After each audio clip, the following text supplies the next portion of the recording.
Oke teman-teman, Assalamualaikum warahmatullahi wabarakatuh. Kembali lagi bersama saya ya guys ya. Ini adalah video analisa untuk hari ini ya, hari Senin tanggal 27 Oktober tahun 2025. Nah ini di device saya tanggalnya masih hari Ahad ya guys ya, karena saya membuat videonya masih hari Ahad, tapi nanti ini tayangnya di Indonesia sudah hari Senin ya guys. Nah minggu baru semoga kita semakin membiru ya teman-teman. Buat kalian yang belum profit beberapa waktu yang lalu itu ya tidak masalah ya guys ya, karena di sini akan saya jelaskan kenapa beberapa hari lalu inilah khususnya itu market memang sedang sangat sulit. Jadi seperti ini guys, market itu kan kalau secara logika itu kan dia naik nih, naik ya, naik turun naik turun. Ketika udah di pucuk dia turun nih, turun. Nah, ketika naik turun seperti ini berarti dia itu sedang dalam tren, guys. Entah itu trennya itu down trend atau dia uptrend. Tapi selama dia itu masih tren ya, masih marketnya itu trending, baik trendingnya bullish atau bearish, kita itu masih bisa trading dengan enak gitu. Jadi dalam tanda kutip kita diberikan kesempatan yang banyak. Nah, tapi masalahnya di sini kalau kita perhatikan teman-teman di time frame H4 ini sejak hari Selasa ya guys ya. Jadi Selasa, Rabu, Kamis, Jumat ada 4 hari itu kalau kalian perhatikan candlenya itu sideways guys. Jadi dia hanya di area yang saya kotakin ini. Dia tidak keluar dari area ini. Nah itu menandakan bahwa ya memang sideways gitu guys. Jadi pergerakannya itu sulit. Kalau kalian mainnya intraday atau swing, kalian bakal sangat kesulitan menemukan setup di market-market yang seperti ini. Tapi kalau scalping di time frame M5 atau M16 itu masih bisa lah kalian dapatkan setup untuk mengejar ya mungkin 50 pips atau 100 pips, ya mungkin maksimal 200 pips itu insya Allah masih kekejar guys.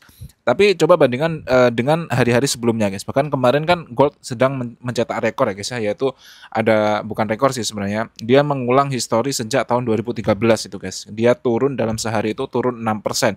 Itu udah sebenarnya apa ya guys ya, dalam dunia investasi sehari turun 6% itu sesuatu yang di luar nalar gitu guys. Itu udah kayak di ranah kripto gitu loh. Kalau di safe haven seperti emas atau mungkin S&P 500, ETF-ETF yang besar misalnya QQQ atau VTI itu kayak hampir nggak mungkin gitu guys turun sebanyak itu dalam satu hari kecuali sedang krisis atau apa gitulah. Nah tapi kemarin kan emas turun gila-gilaan itu guys, itu kan kayak hal yang sebenarnya dipengaruhi banyak hal lah ya, kayak sedang perang dagang antara Amerika dan Cina dan sebagainya gitu. Nah, kalau market sedang kayak gitu, sedang turun banyak, nah kita masih diberikan banyak sekali kesempatan untuk entry gitu guys. Tapi masalahnya ya kalau sedang sideways kayak gini ya kita nggak bisa ngapa-ngapain gitu guys ya. Kita nggak bisa ngapa-ngapain. Ya kalau scalping insya Allah masih bisa mendapatkan jatah lah untuk profit. Nah, kemudian ada teori lagi ketika sideways seperti ini guys ya. Ketika sideways seperti ini, semakin panjang sideways yang terjadi itu nanti pergerakannya itu akan semakin tinggi guys. Ya entah nanti naik atau turun itu sangat tinggi. Di sini akan saya contohkan yang sangat nampak itu adalah di time frame daily guys. Di time frame daily ini kalau kalian perhatikan ya di sini sangat jelas ya teman-teman. Coba kalian perhatikan, kalian bisa lihat ya sideways-nya di area mana. Sideways-nya kalau di time frame daily itu sejak di area sini guys. Ya, jadi sejak di bulan April sampai kemarin di bulan Agustus akhir ya, berarti April, Juni, Juli, Agustus sekitar 3 bulan sideways ya. Jadi gold itu sekitar 3 sampai 4 bulan itu sideways hanya di area kotak ini saja. Oke. Nah, seperti teori tadi itu guys, ketika sideways terjadi dan sideways-nya ini panjang bahkan ini sampai 3 bulan 4 bulan ya. Maka ketika dia breakout ya, ketika dia berhasil membuat momentum yang baru, maka dia tuh naiknya sangat tinggi guys. Tuh kalian bisa lihat. Ini naiknya gila-gilaan ya teman-teman, ketika sejak dia berhasil breakout itu dia sudah naiknya itu sangat tinggi guys. Di sini kita akan coba lihat menggunakan penggaris ya guys. Yang mana ini penggarisnya guys? Sebentar kita akan cari penggarisnya untuk mengukur kira-kira kenaikannya itu. Oh ini guys, kenaikannya berapa persen ya sejak di area sini. Nah ini naik berapa persen guys?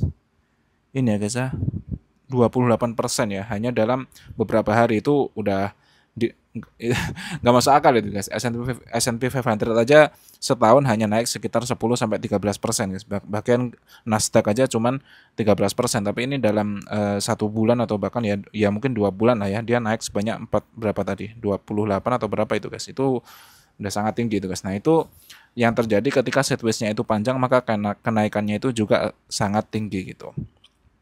Nah, kemudian kita akan coba menganalisa pergerakan hari ini.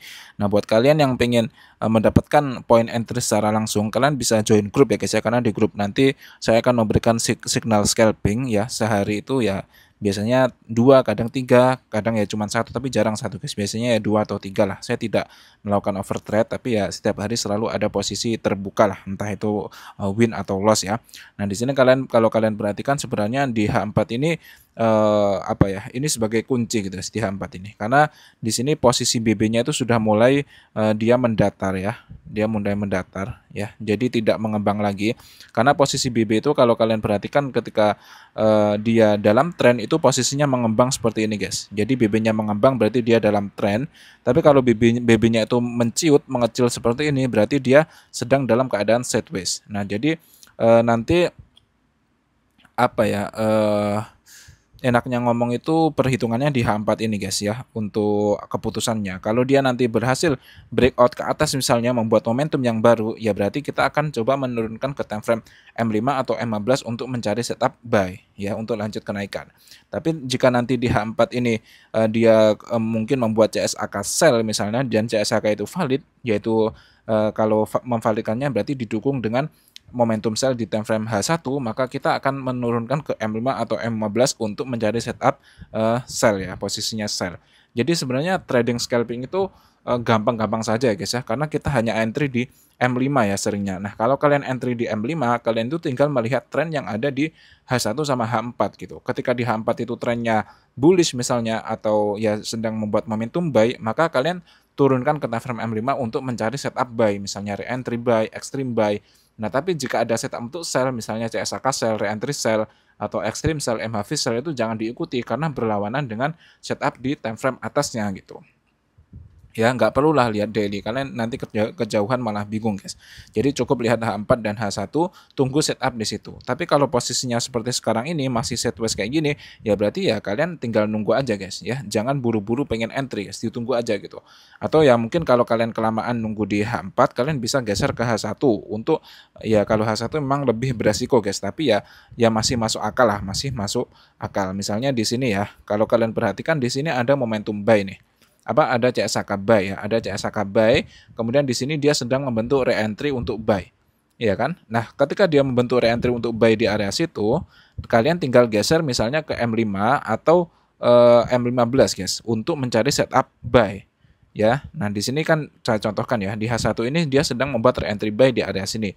Re-entry CSAK ya. Nah, kita tinggal turunkan saja ke time frame M5 misalnya.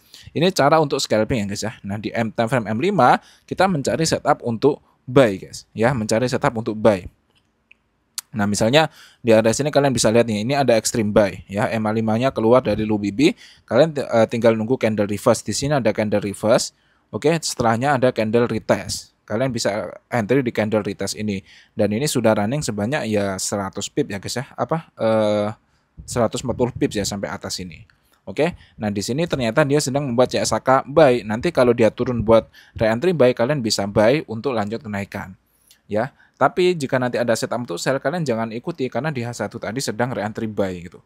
Jadi ya gampang-gampang aja guys. Sebenarnya tradingnya itu tidak terlalu sulit secara teknikal ya, tapi kadang kita mengatur mental dan emosinya itu yang masih sulit gitu. Bagaimana cara kita untuk menahan supaya ketika running profit itu ditahan, tidak di close. Terus bagaimana cara kita menahan supaya kalau SL itu ya udah SL aja, jangan ditahan-tahan terus. Nah, itu yang perlu waktu. Oke teman-teman, mungkin cukup sekian dulu. Semoga bermanfaat. Kurang lebihnya saya mohon maaf. Assalamualaikum warahmatullahi wabarakatuh.